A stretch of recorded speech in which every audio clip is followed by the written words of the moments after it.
इस किताब को पढ़िए, वैसे ही पढ़िए जैसे फिजिक्स पढ़ी है, केमिस्ट्री पढ़ी है, इतिहास पढ़ा है, ज्योग्राफी पढ़ी है, पढ़िए इसको। इसमें कोई शर्माने की बात नहीं है। जब किसी की किताब जिसको वो मानते हैं, जिसपे उनका अकीदा है, जिसपे उनका विश्वास है, जिसपे उनका ईमान है, जब वो ये कहते हैं कि इस किताब के अलावा हम दुनिया में कुछ नहीं मानते, तो वो सच्चे लोग हैं, ईमानदार लोग हैं। हम पाखंडी हैं, झूठे हैं, मक्कार हैं, चापलूस हैं, डरपोक हैं, इसलिए हम चाहते हैं कि इस किताब में जो सच लिखा है उसके बारे में हम तो बोलेंगे नहीं, और अगर ये सच कह रहे हैं तो कहेंगे नहीं नहीं तुमने कुरान नहीं पढ़ा है। हर हिंदू वो कहता है आपने कुरान नहीं पढ़ा है, आप कुरान पढ़िए, वो बहुत अच्छा है। उसने पढ़ा नहीं है, लेकिन जिसने कुरान पढ़ा है वो बगदादी है, जिसने कुरान पढ़ा है वो ISIS है, जिसने कुरान पढ़ा है वो जैश ए मोहम्मद है, लश्कर ए तोयबा है, हिजबुल मुजाहिदीन है। वो बल्लभगढ़ में भी इसी किताब के कारण मार रहा है। वो राहुल राजपूत को भी मार रहा है, वो अंकित को भी मार रहा है, वो डॉक्टर नारंग को भी मार रहा है, और स्वामी श्रद्धानंद को भी मार रहा है। तो हम नहीं समझ पा रहे, इसलिए कि हमें तत्कालिक सामाजिक थोड़ी सी हमारी इज्जत में कोई हमसे बात कर ले, अरे जनाब आप तो बहुत दानिश्वर आदमी है, बस फिर तो क्या है, हम तो पेड़ पे चढ़ जाते हैं और अपने ही लोगों को गाली देने लगते हैं और उस झूठ के नैरेटिव का आगे बढ़ा देते हैं। इसलिए सनातन संस्कृति का दुनिया की किसी संस्कृति से कोई मुकाबला नहीं है, कि सनातन कोई एक भारत में नहीं बसती है, पूरी दुनिया में। पर्यावरण के प्रति धन्यवाद करने की परंपरा हमारे अंदर है, धरती को पूजने की परंपरा हमारे अंदर है, हम सूरज को पूजें, हम वायु को। ये इसलिए है कि यही प्रकृति है, और यही प्रकृति अमेरिका हो, लंदन हो, कहीं दुनिया में चले जाएं, इसी प्रकृति से दुनिया चल रही है। हमने नहीं कहा कि जब तक ये पूजा नहीं करेंगे तब तक आप नहीं माने जाएंगे। लिहाजा इसका दूसरा एक और उदाहरण है गंगा जमुना तहजीब। ये कहां पैदा हुई थी, ये कहां से आई थी? तो गंगा जमुना तहजीब नाम की कोई चीज ही नहीं है। ये भारत विभाजन के बाद जो भारत में मुसलमान बचे, क्योंकि 1946 का आपने चुनाव का रिजल्ट नहीं पढ़ा, उस रिजल्ट की आपने एनालिसिस नहीं की।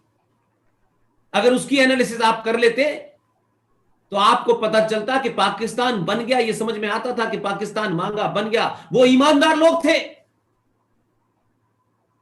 उनके मन के अंदर जो था वो उनके मुंह पे था, लेकिन जो जहां रह गए इनके मन में भी कुछ और था और मुंह में भी कुछ और था। लिहाजा आज दुनिया की तमाम सभ्यताओं को जो चुनौती दी जा रही है, हथियारों के बल पर, मार काट के बल पर, हम श्रीलंका में जाएंगे तो चर्च में बम से उड़ा देंगे, हम कोयम्बटूर में जाएंगे तो बम से उड़ा देंगे, हम स्पेन हो, हम ईरान हो, इराक हो, हम दुनिया में कहीं भी जहां हम तर्क से नहीं जीत सकते, लॉजिक से नहीं जीत सकते, वहां हम तलवार से जीतेंगे। इसलिए एक भीड़ तंत्र की सभ्यता पैदा की गई।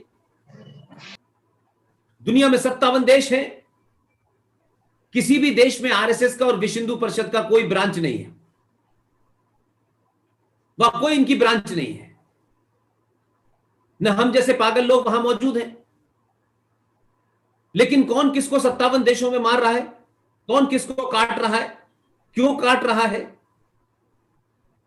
अगर हम इसको सिर्फ ये सोच करके छोड़ देंगे कि ये कुछ लोग ही खतरनाक नहीं है, ये तो कुछ लोग हैं जो चुप बैठे हैं, सारे लोग वो ज्यादा खतरनाक हैं।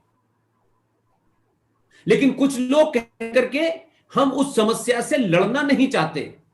ये कि भाई ये कुछ लोग ऐसा करते हैं, बाकी सब अच्छे हैं, इसलिए आपने एक शब्द कॉइन कर लिया है, ये कट्टरपंथी मुसलमान है, ये लिबरल मुसलमान है।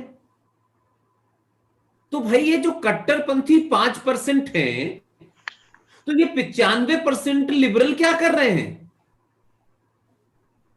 तो 95% लिबरल हैं, वो 5% कट्टरपंथियों को रोक नहीं पा रहे।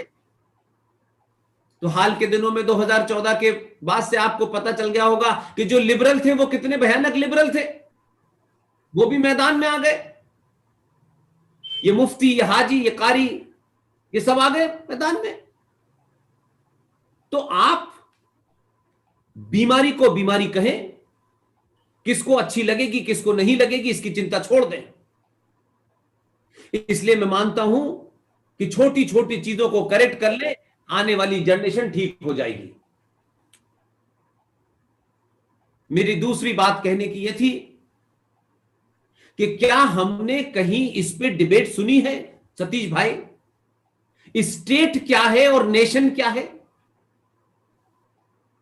हमने स्टेट और नेशन का घालमेल कर दिया है, इसलिए हम समझ ही नहीं पा रहे कि हम लड़ाई किस चीज की लड़ रहे हैं, हम किस चीज के लिए परेशान हैं।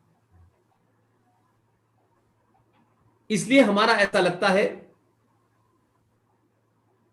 कि 1000 साल का कालखंड रहा जिसमें हम गुलामों के भी गुलाम रहे, पूरे भारत में नहीं रहे तो ज्यादातर हिस्सों में रहे, और हम जीवन जीने की जो कला है वो तो हमने सीख ली कि कैसे भी हमें सरवाइव करना है।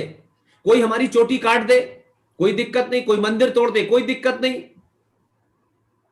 कोई हमें सरेआम मार दे हम मकान बदल लेंगे, हम शहर छोड़ देंगे।